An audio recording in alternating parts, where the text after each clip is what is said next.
થઈએ અને સ્તુતિ આરાધનામાં જોડાઈએ તાળીઓ સહિત. પહેલું ગીતનું નામ છે મિલકર હમ સન્ના તેરી ગાતે.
આપણી આંખોને બંધ કરીએ અને આજના દિવસનો આપણે વિચારીએ કે ઈશ્વર પિતા આપણને અહીંયા લઈને આવ્યા છે અને આ 40 દિવસની મીટિંગ સ્ટાર્ટ થઈ ગઈ છે ત્યારે આપણે ઈશ્વર પિતાનો પુષ્કળ આભાર માનીએ કે એમણે આપણા માટે એમનું જીવન આપ્યું છે, આપણા પાપોને માફ કરવા માટે એમનું જીવન આપ્યું છે.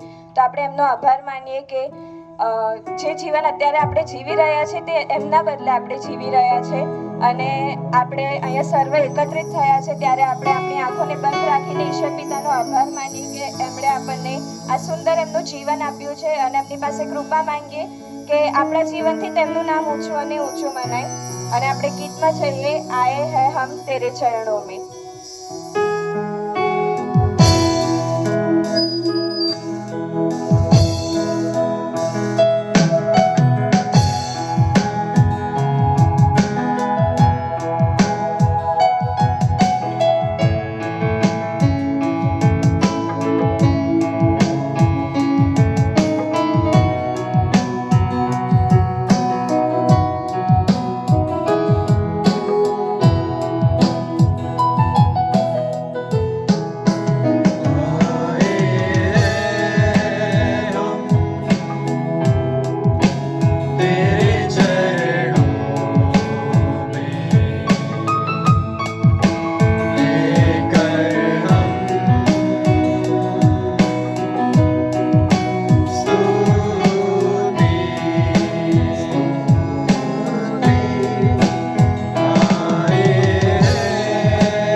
જ પ્રકારનું એનું આન્સર મળે અને અમે અમારા જીવનથી તમારું નામ આગળ ને આગળ વધારી શકીએ તેવી તમારી પાસે કૃપા માંગીએ છીએ.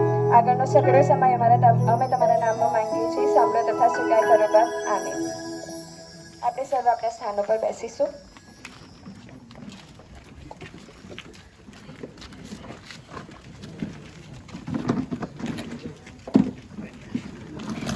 હવે પછીનો સંદેશમાં જઈશું અને આપણા મેઇન પાલક રેવરન ડીસુ સાહેબ અને બેરમન સાહેબ સંદેશામાં દોરશે.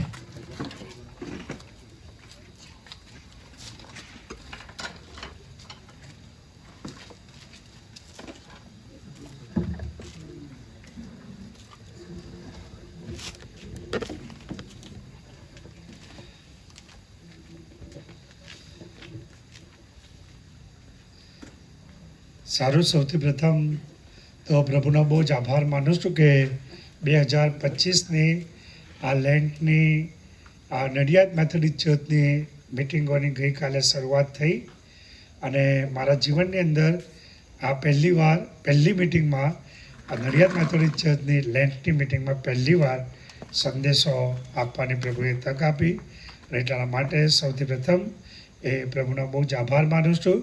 આપણા કારભારી આશીર્વાદભાઈ તેમની સેવાઓના માટે અને એમના મંડળી પ્રત્યેના સમર્પણના માટે હું આ સમયે પ્રભુ ઈસુ ખ્રિસ્તના નામમાં પાળક તરીકે પુષ્કળ આભાર માનું છું અને આપણા નાણાં સમિતિના પ્રમુખનો પણ ખાસ આભાર માનું છું અને વિશેષ કરીને હું બધા જ જુવાન દીકરા દીકરીઓના માટે પુષ્કળ આભાર માનું છું કે તેઓ ઉત્સાહ ઉમંગની સાથે પ્રભુની આરાધનામાં આપણને દોરે છે, પ્રેક્ટિસ કરે છે અને આ મિટિંગો દરમિયાન એમણે કમિટમેન્ટ કર્યું છે કે મેં સ્તુતિ આરાધનામાં દોરીશું અને એ રીતે તેઓ આપણી સંગતમાં ભાગીદાર થયા છે. માટે હું ખરેખર દરેક જુવાનોનો આભાર માનું છું અને આ વિસ્તારના ક્રિશ્ચન સોસાયટીના દરેક રહીશનો આભાર માનું છું કે આ સંગતમાં તમે જ્યારે ભાગ લો છો ત્યારે મારી હૃદયની પ્રાર્થના છે કે આ લેન્ટના દિવસો 40 દિવસો અને ત્યારબાદ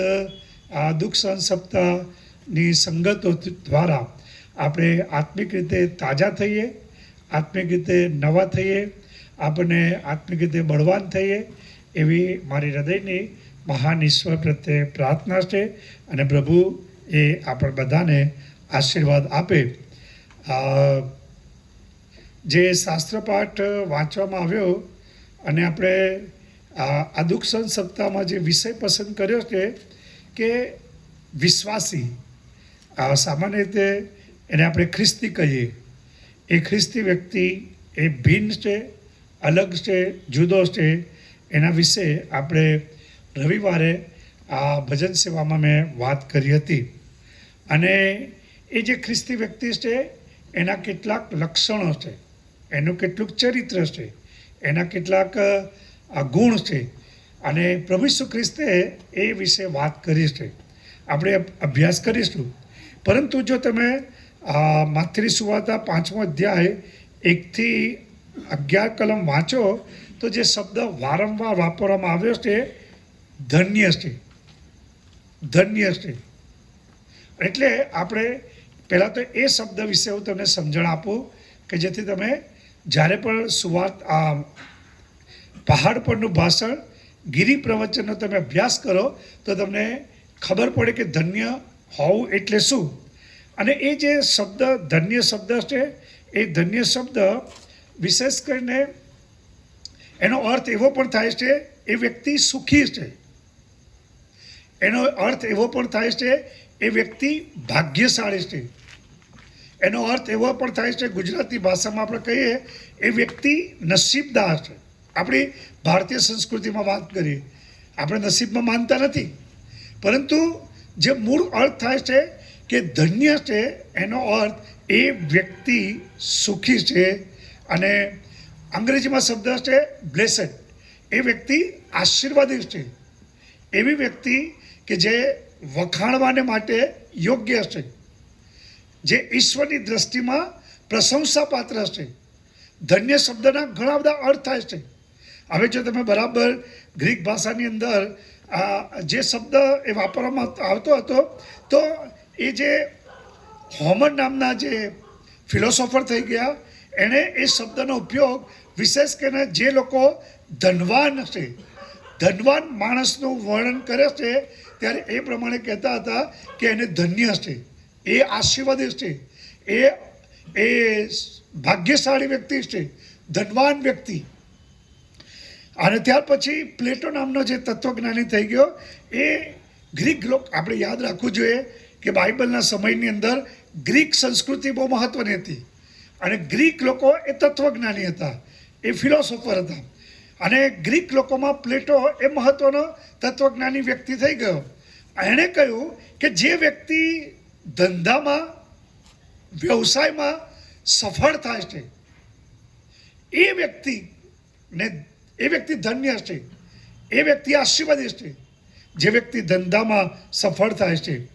અને ત્યારબાદ આ જે ધન્ય શબ્દ છે, એ ધન્ય શબ્દ એ જે ગ્રીક દેવ દેવતાઓ માટે એ શબ્દ વાપરવામાં આવતો હતો. કારણ કે જે ગ્રીક દેવ દેવતાઓ વિશે એવી માન્યતા હતી કે એ લોકો આ જગતના જે પરિસ્થિતિ છે, સંજોગો છે, સમયો છે, એનાથી પાર છે. અને એટલા માટે એ એવા લોકો છે કે જે દેવદેવીઓ કે જે આંતરિક રીતે સંતુષ્ટિ પ્રાપ્ત કરેલી છે, તૃપ્તિ પ્રાપ્ત કરેલી છે, અને બહારના સંજોગો કે સમય એમને અસર કરતા નથી, એવા પ્રકારની મનની સ્થિતિ કે જે આંતરિક રીતે તમે સંતોષ હોય, એનું વર્ણન કરવા માટે ધન્ય શબ્દ મકારિયોસ ગ્રીક ભાષામાં શબ્દ છે, એ ઉપયોગ થતો હતો, જેનો અર્થ થાય છે પરમ સુખી, પરમ આનંદી વ્યક્તિ કોણ છે. અને પ્રભુ ઈસુ ખ્રિસ્તે એના જે શિષ્યો છે, એ શિષ્યોને પહાડ પરનું ભાષણ, એ જે ઉદ્બોધન કરે છે, એમાં જે ધન્યતાઓ આપવામાં આવી છે, એ ધન્યતાઓ ફરી એક વાર તમને યાદ કરાવું કે આ ધન્યતાનો અર્થ એવો છે કે સુખી માણસ કોણ છે, આશીર્વાદિત માણસ કોણ છે, વખાણવા, ઈશ્વરની નજરમાં જેના વખાણ થઈ શકે, માણસોની નજરમાં જેના વખાણ થઈ શકે, એ વ્યક્તિ કોણ છે, એનું ચરિત્ર શું છે, એનું લક્ષણ શું છે, એ વિશે પવિત્ર શાસ્ત્રમાં આ ધન્યતા આપવામાં આવી છે. કેટલી ધન્યતા છે તમે ઘરે જઈને અભ્યાસ કરજો. 9 વખત ધન્ય શબ્દ વાપરવામાં આવ્યો છે. અને 8 ધન્યતાઓ એ છે કે જે વિશ્વાસી વ્યક્તિ, ઈસુના શિષ્ય, દેવનો જે રાજ્યનો સભ્ય છે, આકાશનો રાજ્ય, સ્વર્ગના રાજ્ય, એ વ્યક્તિ છે, એનું ચરિત્ર શું છે, એનું વર્ણન કર્યું છે. એમાં પહેલી વાત ગઈકાલે તમે જોઈ ગયા હશો, આત્મામાં જેવો રાગ છે, એ વિશે વાત છે. આત્મામાં જેવો નિર્ધન છે, આત્મામાં જેવો ગરીબ છે, આત્મામાં જે લોકો નાદાર છે, આત્મામાં જે લોકો દેવાળિયા છે. અને બહુ મહત્વનો શબ્દ છે રાગ શબ્દ, કે જે લોકો આત્મામાં, આત્મિક જીવનની અંદર નાદાર છે. અને એ લોકોના સંદર્ભની અંદર લખવામાં આવ્યું છે કે જેઓ આત્મિક રીતે રાગ છે, તેઓને ધન્ય છે, તેઓ પૃથ્વીનું વતન, આકાશનું રાજ્ય તેઓનું છે. એ વિશે અત્યારે વાત નહીં કરું, સાહેબે ગઈકાલે એ સમજાવ્યું હશે, અને એટલે હું એ છોડી દઈશ. મારો વિષય છે આજે શોક કરનારાઓને ધન્ય છે. હવે એ બહુ મહત્વની વસ્તુ, શોક કરનારાઓ, વિલાપ કરનારાઓ, એ કેવી રીતે ધન્ય હોઈ શકે, એ કેવી રીતે સુખી હોઈ શકે, એ કેવી રીતે આશીર્વાદિત હોઈ શકે. આ શોક કરનારા લોકો કોણ છે, અને આ શોક કરનારા લોકો વિશે જગત શું કહે છે, આ શોક કરનારા વિશે સમાજ શું કહે છે, આ જે લોકો શોક ને વિલાપ કરે છે, એ માટે આપણા અનુભવો શું કહે છે, આપણે શું એમને કેવી રીતે જોઈએ છે. શોક કરનારાને સામાન્ય બુદ્ધિ પ્રમાણે આપણે શું કહીએ છીએ? આપણે એવું કહીએ છીએ કે શોક કરનારા વ્યક્તિઓ એ કમભાગી છે, એ શ્રાપિત છે, એ દુર્ભાગી છે, એ કમનસીબ છે. જગત એ રીતે વાત કરે છે, વિલાપ કરનારા વ્યક્તિઓ એ દુઃખી છે, એટલે એ શ્રાપિત છે, અને એ વ્યક્તિ એ કદી ધન્ય હોઈ શકે નહીં. એ વ્યક્તિ કદી આશીર્વાદિત હોઈ શકે નહીં એવું જગત વિચારે છે. જગત સામાન્ય રીતે સમાજની અંદર જે લોકો શોક કરે છે એના સંદર્ભની અંદર આવા વિચારો પ્રવર્તે છે. અને પ્રભુ ઈસુ ખ્રિસ્તે કહ્યું કે શોક કરનારાઓને ધન્ય છે. અને એટલે આપણે એ વાત અભ્યાસ કરવા માગીએ છીએ. શા માટે પ્રભુ ઈસુ ખ્રિસ્તે શોક કરનારાઓને ધન્ય છે, એનો શું અર્થ થાય, એ કેવી રીતે ધન્ય છે. શોક કરનારા લોકો, વિલાપ કરનારા લોકો, દુઃખી થનારા લોકો, જે લોકો ખેદિત છે, દુઃખી છે, એ લોકો કેવી રીતે ધન્ય હોઈ શકે, કેવી રીતે સુખી હોઈ શકે. ઈસુ ખ્રિસ્ત શું કહેવા માંગે છે? ઈસુ ખ્રિસ્ત દ્વારા શિષ્યોને કઈ બાબત ઉપર ભાર મૂકે છે અને ખ્રિસ્તી વ્યક્તિનું લક્ષણ શું હોઈ શકે, અને એ પવિત્ર શાસ્ત્રના આધારે આપણે જોવા માંગીએ છીએ. સામાન્ય રીતે જો તમે શોક શબ્દ તમારે જોવો હોય એના સંદર્ભની અંદર, તો પવિત્ર શાસ્ત્રની અંદર ઉત્પત્તિનું પુસ્તક તમે વાંચો તો ત્યાં લખવામાં આવ્યું છે, ઉત્પત્તિના પુસ્તકની અંદર 39મો અધ્યાય, આઈ થિંક 37મા અધ્યાયમાં લખ્યું છે. હું 37મો અધ્યાય વાંચું, ધ્યાનથી સાંભળજો, બરાબર. સ્ટોરી છે, યાકૂબને એવા સમાચાર આપવામાં આવ્યા કે તારો દીકરો એ મરણ પામ્યો છે, જંગલી પશુએ તેને ફાડી ખાધો છે. એ એનો સંદર્ભ છે. 34મી કલમ.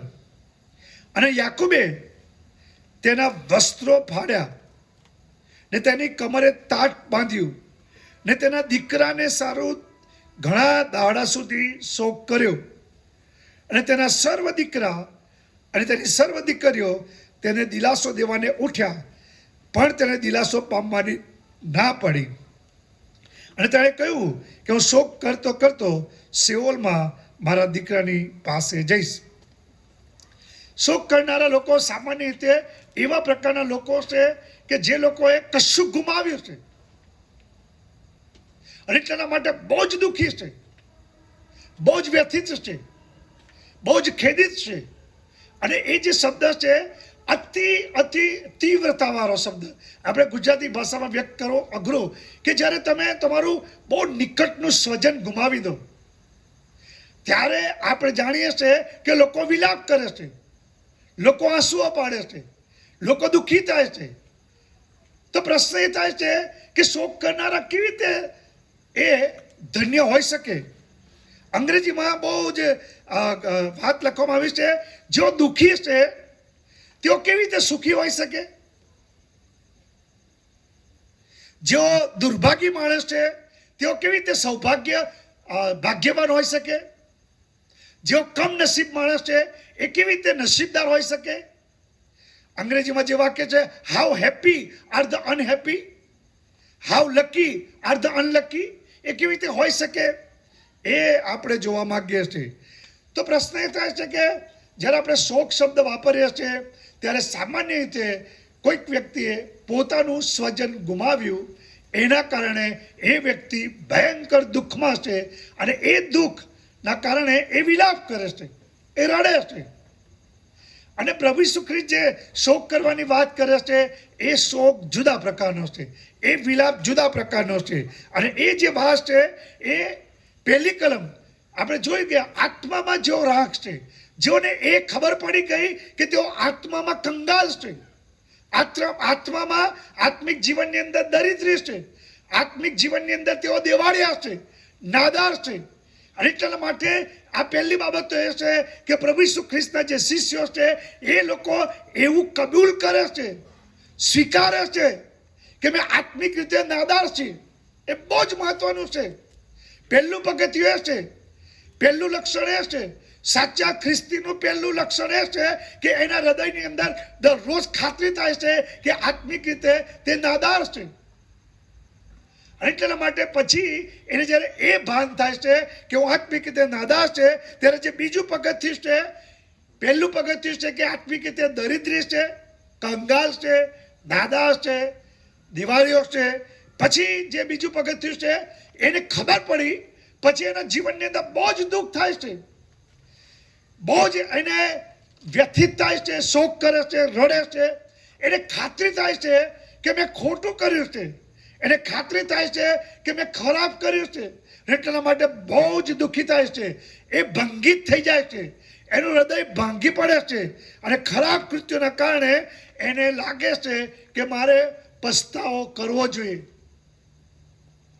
એને આત્મિક જીવનની અંદર એની દરિદ્રતાનું ભાન થઈ ગયું. પછી બીજું જે એના જીવનની અંદર લક્ષણ છે તે કે હવે એ કહે છે કે મારે પસ્તાવાની જરૂર છે, મારે અનુતાપ કરવો જોઈએ, મારે કબૂલાત કરવી જોઈએ. અને બહુ જ મહત્વની વાત, આ લેન્ટના દિવસોની અંદર 40 દિવસો મંડળીની અંદર એટલા માટે છે કે આપણે આ જગતની અંદર પ્રવૃત્તિઓમાં, કામોમાં, જવાબદારીઓમાં અને દોડધામમાં અને એટલા બધા આપણે કાર્યરત છે કે આપણી પાસે સમય નથી આત્મિક બાબતોના માટે, આત્મિક જીવનના માટે. અને આત્મિક જીવનના માટે આપણે દરરોજ આપણે ચૂકી જઈએ છીએ, આપણે સત્ય ચૂકી જઈએ છીએ.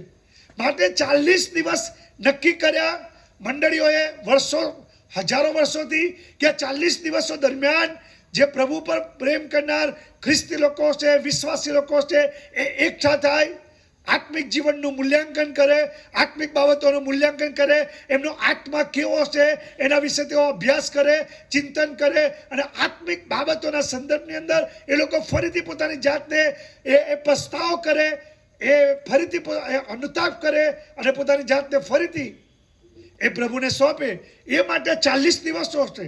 અને એની અંદર જે બાબત લખવામાં આવ્યું છે કે શોક કરનારાઓ, આપણને થાય છે કે આપણે આત્મિક જીવનની અંદર પ્રભુથી એ ભટકી ગયા છે, પ્રભુથી દૂર થઈ ગયા છે, એની આપણને એના માટે આપણને દુઃખ થાય છે, આપણે અંદરથી વ્યથિત થઈ જઈએ છીએ. અને હું તમને કહું, સૌથી મોટામાં મોટું દુઃખ કે શોક એ છે, તમે કોઈક વાલાને ગુમાવો એ શોક કરતાં પણ સૌથી વધારે શોક કે વિલાપ કે રડવાનું આપણને જે થવું જોઈએ એ તો એ છે કે આપણે આત્મિક જીવનની અંદર આપણે જે પાપ કર્યા છે એ પાપના કારણે આપણને બહુ જ વ્યથિત થવું જોઈએ. એ ખ્રિસ્તી વ્યક્તિનું લક્ષણ છે. એને સભાનતા, એને એ વ્યક્તિ જે છે એ પાપની સભાનતામાં જીવન જીવે છે. વાલા ભાઈ બહેનો, હું તમને કહું, આજે આપણા બધાનો જે મોટામાં મોટો પ્રશ્ન છે કે આપણે પાપની સભાનતા ગુમાવી દીધી. આપણે પાપની જે ભયંકર અસર છે એ ગુમાવી દીધી. આપણા જે પાપની અસર આપણા શરીર ઉપર, આપણા આત્મા ઉપર, આપણા પ્રાણ ઉપર જે અસર થાય છે એ આપણે વિસરી ગયા છે. પાપની જે અસર આપણા વ્યક્તિગત જીવન ઉપર, આપણા કુટુંબો ઉપર અને આપણી મંડળી ઉપર જે થાય છે એ આપણે ભૂલી ગયા છે. આપણે પાપનું જે ભયંકર પરિણામ છે, સત્યનાશ અને બરબાદી, અને એ પાપની અંદર ખાના ખરાબી, એ પાપની ભયંકર પરિણામ છે એ આપણે ભૂલી જઈએ છીએ. અને આપણને સભાનતા પણ રહેતી નથી કે આપણે પાપ કર્યું છે. આપણને ખબર પણ પડતી નથી દિન પ્રતિદિનના જીવનની અંદર કે આ પાપ છે, એનાથી ઈશ્વર નારાજ થાય છે. એટલા માટે બહુ જરૂરી છે કે જ્યારે તમને ખબર પડી કે આત્મિક રીતે હું નબળો છું, કંગાલ છું, દરિદ્રી છું, ગરીબ છું, તો બીજું જે સ્ટેપ આવે છે તમને એના માટે દુઃખ થવું જોઈએ. એના માટે દુઃખ થવું જોઈએ. આપણે જિદ્દી, કઠોર ના બની શકે. ખ્રિસ્તી વ્યક્તિ કદી જિદ્દી હોઈ ના શકે. ખ્રિસ્તી વ્યક્તિ કદી કઠોર ના હોઈ શકે. ખ્રિસ્તી વ્યક્તિ કદી એ કઠણ ના હોઈ શકે. ખ્રિસ્તી વ્યક્તિ કદી હઠીલા ના હોઈ શકે. મારા ભાઈ બહેનો, બહુ મહત્વની બાબત છે. સૌથી પ્રથમ તો આપણને આપણા વ્યક્તિગત પાપના માટે શોક થવો જોઈએ, અંદરથી દુઃખ થવું જોઈએ. એના માટે પ્રભુની આગળ રડવું જોઈએ, આપણા વ્યક્તિગત પાપ. અને આપણને ખબર હોવી જોઈએ કે આ કરવાથી ઈશ્વર નારાજ થાય છે, ઈશ્વર ખીન થાય છે અને ઈશ્વરને આપણે ફરીથી વધસ્તંભે જડીએ છીએ. આપણે પ્રભુ ઈસુ ખ્રિસ્તના જે બલિદાનને આપણે મહત્વ આપતા નથી, એનો આપણા માટે કોઈ અર્થ નથી જ્યારે આપણે પાપ કરે છે ત્યારે. એટલા માટે બહુ જરૂર છે કે આપણે આપણા વ્યક્તિગત પાપના માટે શોક કરવો જોઈએ. આપણે રડવું જોઈએ, આપણને ખાતરી થવી જોઈએ. જેમ યશાયાને ખાતરી થઈ, એણે કબૂલ કર્યું કે હું અશુદ્ધ હોઠોનો માણસ છું, એ કબૂલ કર્યું. અને એણે કહ્યું કે હું અશુદ્ધ હોઠોના લોકમાં રહું છું, એણે કબૂલ કર્યું. પછી એને ભાન થયું, મારું આવું બન્યું છે, મારું આવી બન્યું છે, ઈશ્વરનું ન્યાય શાસન મારી પર આવી પડ્યું છે, ઈશ્વરનો કોપ મારી પર આવી પડ્યો છે. એ ખાતરી થવી જોઈએ. એટલા માટે યશાયા કહે છે કે મારું આવી બન્યું છે, હું કેવી રીતે છુટકારો પ્રાપ્ત કરીશ? હું અશુદ્ધ છું, મેં ભયંકર પાપ કર્યું છે, મને અફસોસ છે, એ શબ્દો છે. હું શ્રાપિત છું, એ શબ્દો છે. પાપના કારણે ઈશ્વર બધું સહન કરે છે, પાપ સિવાય. આપણો પ્રભુ કદી પાપને સહન કરી શકતો નથી. જે ક્ષણે આપણે પાપ કરીએ છીએ તે ક્ષણે ઈશ્વર એનું મુખ અવળું ફેરવી લે છે. અને એટલા માટે એ બહુ મહત્વનું છે કે આપણે શોક કરીએ. તમે જો, જે શોક કરવાની વાત આ પ્રભુ ઈસુ ખ્રિસ્ત જે વાત કરે છે તે કે જે લોકો પોતાના પાપના માટે શોક કરે છે એ લોકો ધન્ય છે. હવે જો તમે બરાબર વાંચો તો ઈસુ એ યરુશાલેમમાં પ્રવેશ કરે છે. યરુશાલેમનો જે નાશ થવાનો છે એ જુએ છે. અને ઈસુ ખ્રિસ્તને ખબર પડે છે કે યરુશાલેમના લોકોએ એનો નકાર કર્યો છે. અને યરુશાલેમની અંદર ધંધા વ્યાપારની અંદર લોકો એટલા મસ્ત છે કે ઈશ્વરીય બાબતોમાં ભૂલી ગયા છે. અને પવિત્ર શાસ્ત્ર કહે છે, લુકની સુવાર્તા 19 અધ્યાય 41મી કલમ, કે પ્રભુ ઈસુ ખ્રિસ્ત યરુશાલેમને જોઈને એ રડ્યા. એના પોતાના પાપના માટે નહીં, શહેરના ઇસ્રાયેલી લોકોના, નગરના પાપો એને જોયા. લોકોને જગતિક વાનાની અંદર ગળાડૂબ થયેલા જોયા. અને લોકો એ મસીહ ખ્રિસ્તને નકાર્યો. એ ઈસુ ખ્રિસ્તે જોયું. અને બાઇબલ કહે છે કે ઈસુ ખ્રિસ્ત રડ્યા. દાઉદ ભક્ત કહે છે, ગીત શાસ્ત્ર 119 અને 136માં બહુ જ અદભુત કલમ છે. શું કહે છે? ગીત શાસ્ત્ર 119 136મી કલમ એ આ પ્રમાણે લખ્યું છે, તારો નિયમ તેઓ પાળતા નથી, તેથી મારી આંખોમાંથી ચોધાર આંસુઓ વહે છે. આ સાચા ખ્રિસ્તીના લક્ષણ છે. સાચો ખ્રિસ્તી એ મંડળીના લોકોને જુએ છે, સભાસદોને જુએ છે, પ્રભુના લોકને જુએ છે. અને તેઓ પ્રભુના વચનને એ પાળતા નથી, આધીન થતા નથી. માટે હૃદયની અંદર વ્યથિત થાય છે, દુઃખી થાય છે, રડે છે.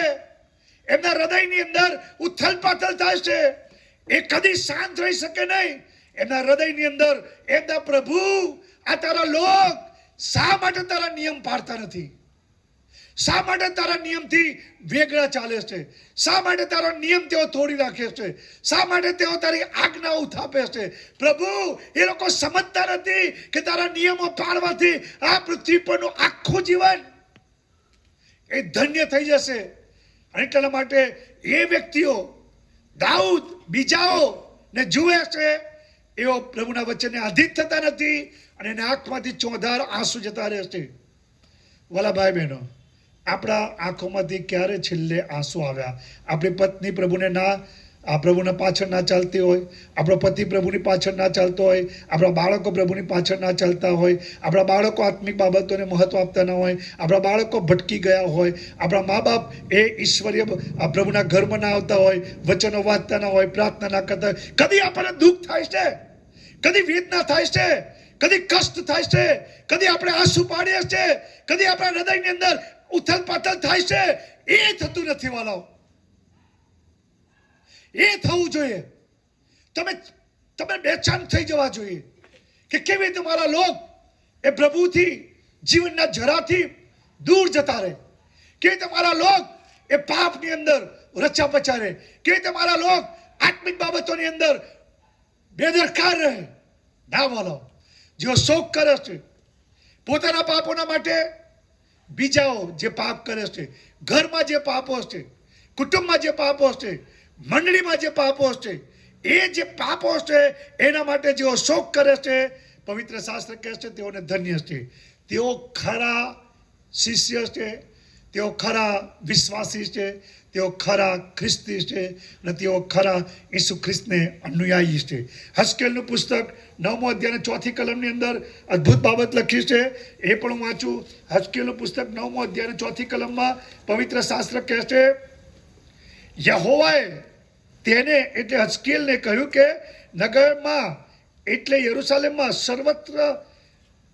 સર્વત્ર ફરીને જે માણસો તેમાં થતા સર્વ ધિક્કારપાત્ર કૃત્યોને લીધે નિશાસા નાખતા હોય તથા રડતા હોય તેઓના કપાળ ઉપર તું ચિહ્ન કર. માણસો ધિક્કારપાત્ર કૃત્ય કરે અને જે પ્રભુના લોક છે, ખરા શિષ્યો છે, એ કહે છે કે એ લોકો શોક કરે, એ લોકો વિલાપ કરે, એ લોકો દુઃખી થાય. તો પ્રભુ કહે છે કે એવા લોકો પર તું કપાળ પર તિલક કર. અને પછી ત્યાં લખ્યું છે ફિલિપીઓના પત્ર 3 અધ્યાયના 18મી કલમમાં પણ પવિત્ર શાસ્ત્ર કહે છે, સંત પાઉલ કહે છે, ફિલિપીઓના પત્ર 3 અધ્યાયના 18મી કલમ, સંત પાઉલે જે વાત લખી છે તે બહુ મહત્વની છે. એ કહે છે કેટલાક વધસ્તંભના શત્રુઓ છે અને વધસ્તંભના શત્રુઓના સંદર્ભમાં પાઉલ કહે છે, શું કહે છે? કેમ કે એવી રીતે ચાલનારા ઘણા છે કે જેઓના વિશે મેં ઘણી વાર કહ્યું ને હમણાં પણ રડતા રડતા કહું છું કે તેઓ ખ્રિસ્તના વધસ્તંભના શત્રુ છે. સંત પાઉલ કહે છે રડતા રડતા, શોક કરતા કરતા, દુઃખી થતા થતા એ લોકો વધસ્તંભના શત્રુઓ છે અને એ વિશે સંત પાઉલ વાત કરે છે. એટલા માટે આપણે આપણા વ્યક્તિગત પાપોના માટે ભંગિત થવું જોઈએ. આપણા આત્મિક સ્થિતિ એ નબળી છે, આપણને ખબર પડવી જોઈએ. જ્યાં સુધી તમને તમારી આત્મિક સ્થિતિની સભાનતા નહીં થાય, ભાન નહીં થાય, ત્યાં સુધી તમે આત્મિક રીતે સ્વસ્થ અને તંદુરસ્ત નહીં બની શકો. જો તમને કહું, ડોક્ટર જે છે એ ડોક્ટર, વૈદ જે છે એ ડોક્ટર કે વૈદ એનું કામ કેટલું મહાન છે એ ત્યારે આપણને ખબર પડે કે જ્યારે આપણો રોગ, આપણને ખબર પડે કે આપણો રોગ કેટલો ભયંકર હતો, કેટલો જીવલેણ હતો, કેટલું ખતરનાક હતું, આપણું જીવન ખતરામાં હતું અને ડોક્ટરે એ આપણા જીવનને બચાવી દીધું, આપણને મરણતોલ માંદગીમાંથી સાજાપણું મળ્યું. એ વખતે આપણે બહુ જ ભાવિભોર થઈ જઈએ છે, આપણને બહુ જ અદ્ભુત લાગે છે કે મારો આ ભયંકર રોગ ડોક્ટરે મને સાજાપણું આપ્યું. ક્યારે આપણને ખબર પડે? જ્યારે આપણને ભાન થાય કે આપણો રોગ કેટલો ખતરનાક છે, કેટલો જીવલેણ છે, આપણો જે પાપનો જે રોગ છે એ કેટલો બધું ભયંકર છે. અને એટલા માટે એ આપણા મનની અંદર ખાતરી થાય અને પછી આપણા હૃદયની અંદર આંસુ આવે, આપણને લાગે કે ના પ્રભુ, હું ખરેખર દુઃખી છું. પિતર યોહાનની સુવાર્તા માથીની સુવાર્તા 26મો અધ્યાય 75મી કલમમાં શું લખ્યું છે? માથીની સુવાર્તા 26મો અધ્યાય 75મી કલમમાં આવું લખ્યું છે, ધ્યાનથી સાંભળો. અને જે વાત ઈસુએ પિતરને કહી હતી કે મરઘો બોલ્યા ગાવ તો 3 વાર મારો નકાર કરીશ, તે તેને યાદ આવી અને તે બહાર જઈને બહુ રડ્યો. તે બહાર જઈને બહુ રડ્યો. અને બહુ જ મહત્વનું છે, એને યાદ આવી, એને ખબર પડી કે મેં ખ્રિસ્તનો નકાર કર્યો છે. એને ખબર પડી કે હું કેટલો ઘમંડી હતો, એને ખબર પડી કે હું કેટલો આત્મવિશ્વાસથી, મારી પોતાના જાત ઉપર વિશ્વાસથી એટલો ભરપૂર હતો કે મેં કહ્યું હતું કે હું ઈસુ ખ્રિસ્તનો નકાર નહીં કરું. પણ પરિસ્થિતિઓ, સમયો, સંજોગો આવ્યા, એણે ઈસુ ખ્રિસ્તનો નકાર કર્યો. પણ પવિત્ર શાસ્ત્ર કહે છે કે જ્યારે પ્રભુ ઈસુ ખ્રિસ્તની વાત તેને યાદ આવી, મરઘો બોલ્યો યાદ આવી, ત્યારે શાસ્ત્ર કહે છે બહુ દુઃખી થયો, વ્યથિત થયો, પુષ્કળ રડ્યો. પુરુષો રડે નહીં, પણ પિત્તર એ રડ્યો, પાઉલ રડ્યા. એમને ખબર પડી કે કેટલું ભયંકર પાપ છે. સંત પાઉલ રોમનોને પત્ર 7મો અધ્યાય 14મી કલમમાં કહે છે, હું કેવો દુર્ભાગી માણસ છું. આ જે પાપ છે એ પાપના શરીરમાંથી મને કોણ મુક્ત કરશે? મારી ઈચ્છા તો હંમેશા સારું કરવાની છે, પણ ભૂંડું કરી નાખું છું. આપણે બધાનો એ અનુભવ છે, મારો પણ અનુભવ છે, તમારો પણ અનુભવ છે કે આપણે જ્યારે સારું કરવાની ઈચ્છા રાખીએ અને ભૂંડું હાજર થાય, આપણે ભૂંડું કરી નાખીએ અને ભૂંડું થઈ જાય છે. અને આપણને ખબર પડે છે ભૂંડું કર્યા પછી પવિત્ર આત્મા આપણને હૃદયની અંદર એ આપણને યાદ દેવડાવે છે કે તે ભૂંડું કર્યું, અને આપણે દુઃખી થઈએ છીએ, પ્રભુના ચરણોમાં જઈએ છીએ, પ્રભુની પાસે પસ્તાવો કરીએ છીએ, આપણે ઇકરાર કરીએ છીએ કે પ્રભુ અમને માફ કર.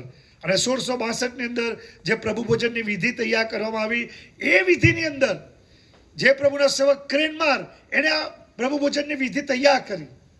એ પ્રભુ ભોજનની વિધિમાં 1662માં શું લખવામાં આવ્યું?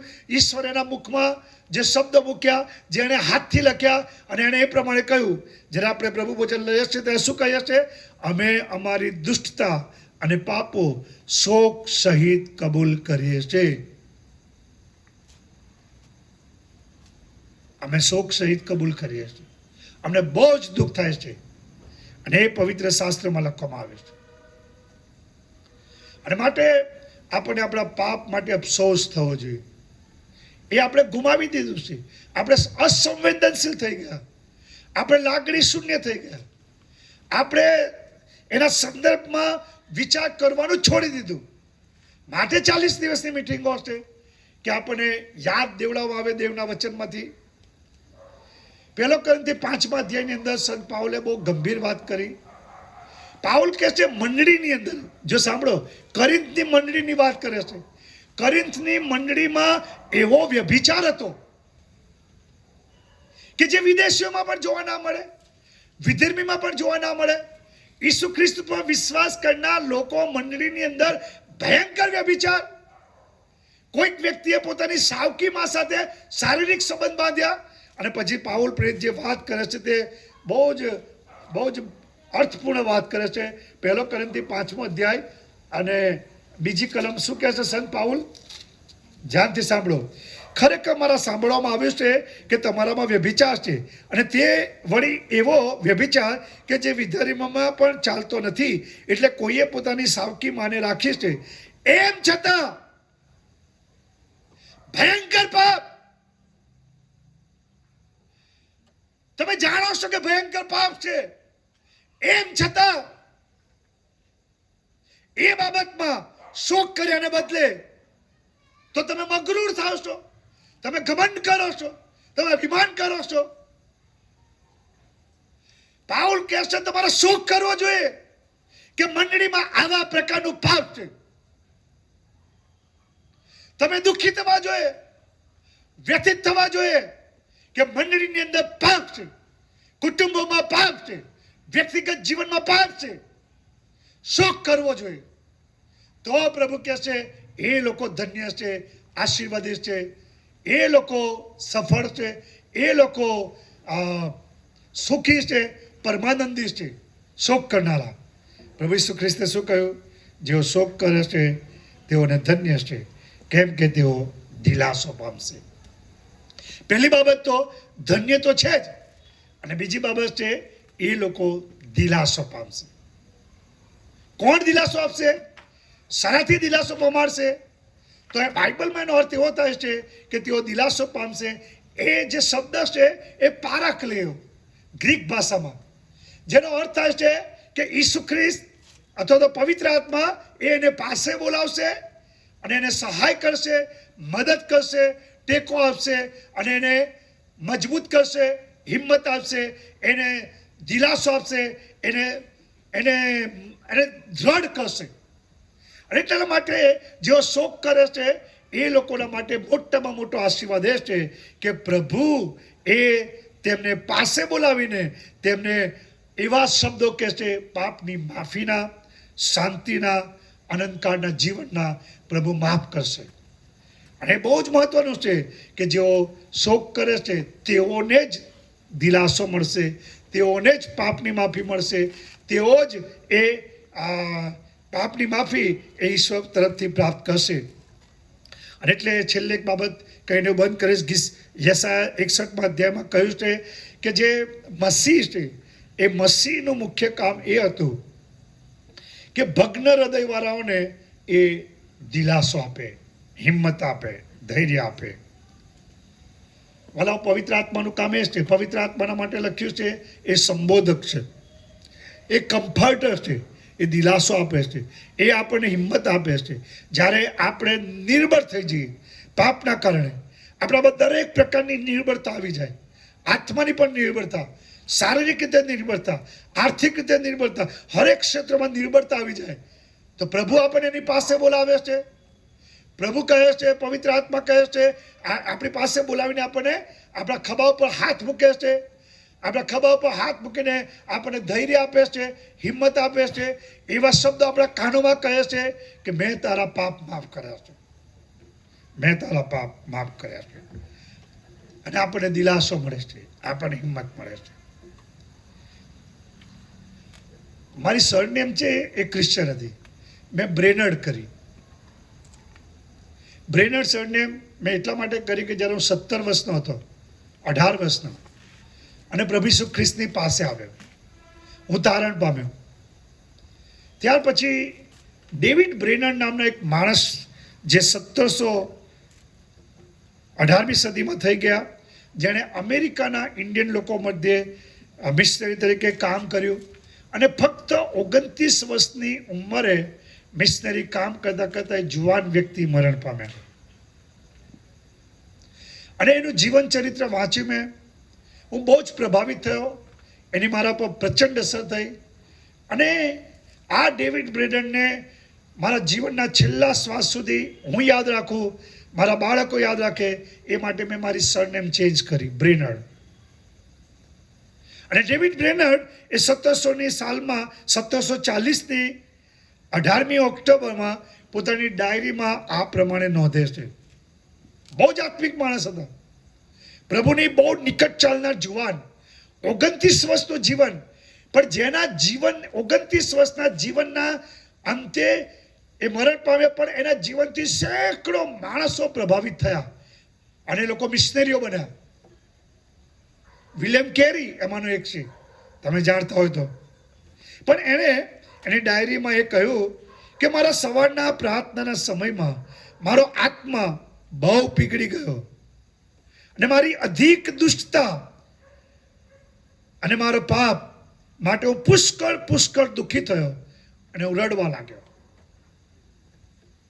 અને ત્યાર પછી કહેશે કે મેં જે આ રેડ ઇન્ડિયન લોકો કે જેઓ ખ્રિસ્તને ઓળખતા નથી, અને જે લોકો તરતરની અંધવિશ્વાસમાં જીવે છે, એ લોકોને જોઈને હું રડવા લાગ્યો. વાલા ભાઈ બહેનો, બહુ જ મહત્વનું છે. આપણે પાપ માટે આપણને દુઃખ થવું જ જોઈએ.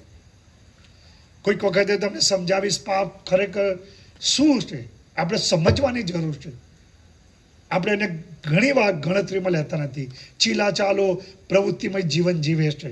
વાલા, પાપ એ બહુ ખતરનાક છે. કેટલું ખતરનાક, કેટલું ભયંકર, એ વધસ્તંભ બતાવે છે. વધસ્તંભ એ આપણને બતાવે છે પાપ કેટલું ભયંકર છે, પાપની કેટલી ભયંકરતા છે. એટલા માટે વાલાઓ, પાપની સાથે આપણે રમત ના રમીએ. આપણે પાપના માટે દુઃખી થઈએ, આપણે પાપના માટે વિલાપ કરીએ, પાપના માટે આંસુઓ પાડીએ. આ 40 દિવસો દરમિયાન મારી વિનંતી છે તમારા સેવક તરીકે હાથ જોડીને કે પાપ એ ભયંકર છે, તમને નહીં છોડે વાલા, તમારા બાળકોને નહીં છોડે, તમારા કુટુંબને નહીં છોડે, તમારી મંડળીને નહીં છોડે, અને કોન્ફરન્સને પણ નહીં છોડે. ખતરનાક છે પાપ. માટે આપણે જો ધન્ય થવું છે તો આપણા પાપ માટે આપણને અંદરથી ખેદ થવો જોઈએ, આપણે રડવું જોઈએ. તો પ્રભુ કહે છે હું દિલાસો આપીશ. ધન્ય છે પ્રભુ આ વચનો સમજવા માટે કૃપા આપે. આમેન.